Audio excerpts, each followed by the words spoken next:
হযরত মূসা কালিমুল্লাহ আলাইহিস সালাম আল্লাহকে বলে, আল্লাহ জান্নাতে আমি মূসার সাথে কে থাকবে? আল্লাহ বলে, মূসা ওই মিশরের বাজারের এক কসাই আছে, সে আপনার সাথে জান্নাতে সঙ্গী হবে। মূসা কালিমুল্লাহ বলে, আল্লাহ আমি পয়গম্বর, আমি নবী, আমি রাসূল, বড় বড় 4টা কিতাবের একটা কিতাব আমাকে দিয়েছেন, এমন তাকত আমাকে দিয়েছেন।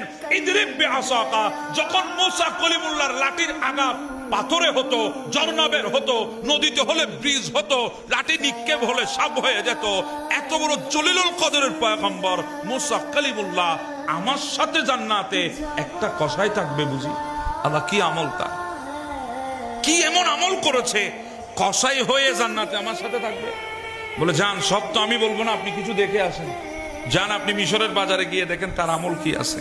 তাকে আছে মূসা কালিমুল্লাহ যায় দাঁড়ায় আছে এক পাশে, দেখছে ওই ছেলেটা, যুবকটা দেখতে নওজোয়ান, সে সকালবেলা পশু জবাই করে ওই পশুটা থেকে কিছু ভালো ভালো গোশত আলাদা করে রেখে দিয়েছে, অল্প কিছু গোশত, বাকি গোশতগুলো দোকানে তুলেছে, এরপরে বিক্রি শুরু করেছে। সব বিক্রি শেষে যেই গোশতগুলো প্রথমে তুলে রেখেছে ওই গোশতগুলো নিয়ে দোকান বন্ধ করে রওনা হয়েছে। মূসা কালিমুল্লাহ বলে, আমাকে তার পিছু নিতে হবে। মূসা কালিমুল্লাহ পিছনে নিয়েছেন ওই বান্দা। কদ্দূর যাওয়ার পর সামনে গিয়ে দাঁড়িয়ে গেছেন, দাঁড়িয়ে বলে, বাবা আমি একজন মুসাফির মানুষ, অনেক দূর থেকে এসেছি। ওই যুবক মূসা ইসলামকে চিনতে পারেন নাই, কারণ মুখের মধ্যে নেকাব ছিল, মুখ ঢাকা ছিল। বাবা আমি একজন মুসাফির, অনেক দূর থেকে এসেছি, আমি কি তোমার ঘরে মেহমান হতে পারবো? ওই যুবক বলে, অসুবিধা নেই, অবশ্যই পারবেন, কেন পারবেন না, চলেন আমার ঘরে।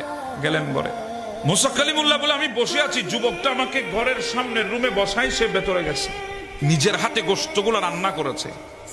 রান্না করার পর একটা বাটির মধ্যে কিছু গোশত নিয়ে কিছু রুটি সেটার মধ্যে ভিজিয়েছে। এরপরে আর একটা কামরায় গিয়ে বাতি নিয়ে গিয়ে একটা মহিলা বিছানার মধ্যে শায়িত ছিল, ওই মহিলাকে বসিয়েছে, বসিয়ে ওই মহিলাকে ওই ভিজানো রুটিগুলা একটা একটা করে দিচ্ছে। ওই মহিলা একটা লোকমা রুটি নেয়, এরপরে ওই যুবকের কানে কানে কি জানি বলে, যুবকও হাসে, ওই মহিলাটাও হাসে। বৃদ্ধ এক মহিলা, মূসা কালিমুল্লাহ আমি পর্দার আড়ালে আমি দেখে আছি। খাওয়ানো শেষ করে যুবকটা কিছু খাবার নিয়ে, গোশত নিয়ে, রুটি নিয়ে আমার সামনে এসেছে। হুজুর আমি আপনার জন্য আমার তৌফিক অনুসারে মেহমানদারির ব্যবস্থা করেছি, আসুন আমরা বিসমিল্লাহ বলে শুরু করি। মূসা কালিমুল্লাহ বলে, বাবা শুরু করব পরে, আগে একটা প্রশ্ন জিজ্ঞাসা করতে চাই। বলে, বলেন। বলে, ঘরের ভিতরে ওই মহিলাটাকে, যাকে তুমি একটা একটা করে বিজানোর রুটি খাওয়াইছো, খাওয়ানোর পরে ওই মহিলা তোমার কানে কানে কি বলে আর তুমি মুচকি মুচকি হাসো, কারণ কি?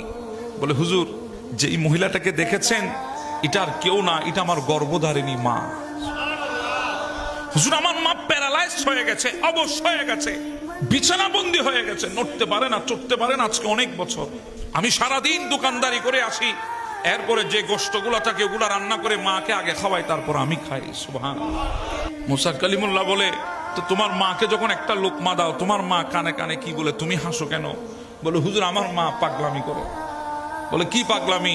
বলে, আমি যখন একটা রুটির লোকমা আমার মাকে খাওয়াই, প্রত্যেক দিন আমার মা একটা লোকমা খাওয়ার পর আমাকে কানে কানে বলে, বাবা আমি আল্লাহর কাছে দোয়া করছি, আল্লাহ যেন তোকে জান্নাতে মূসা কালিমুল্লাহর সঙ্গী বানিয়ে দেয়। সুবহানাল্লাহ। হুজুর আমি হাসি, কোথায় মূসা কালিমুল্লাহ আর কোথায় আমি কসাই? কিভাবে সম্ভব? আমার মা বলে তো কি বলে, আমি সেজন্য হাসি। মূসা কালিমুল্লাহ নেকাব তুলে দিলেন, ও আল্লাহর বান্দা দেখো আমার দিকে, আমি কে? আমি আল্লাহর পয়গম্বর মূসা কালিমুল্লাহ। আমি আজকে জিজ্ঞাসা করেছিলাম আল্লাহকে, আল্লাহ আমার সাথে জান্নাতে সঙ্গী কে হবে? আমার আল্লাহ আমাকে একজনের কথা বলেছে, আমি দেখার জন্য এসেছি। ও যুবক, সেই সঙ্গীটা হলো তুমি, তুমি, তুমি। হ্যাঁ, তোমার মা দোয়া করেছে মিশরের জমিনে, আল্লাহ কবুল করে নিয়েছেন। সুবহানাল্লাহ।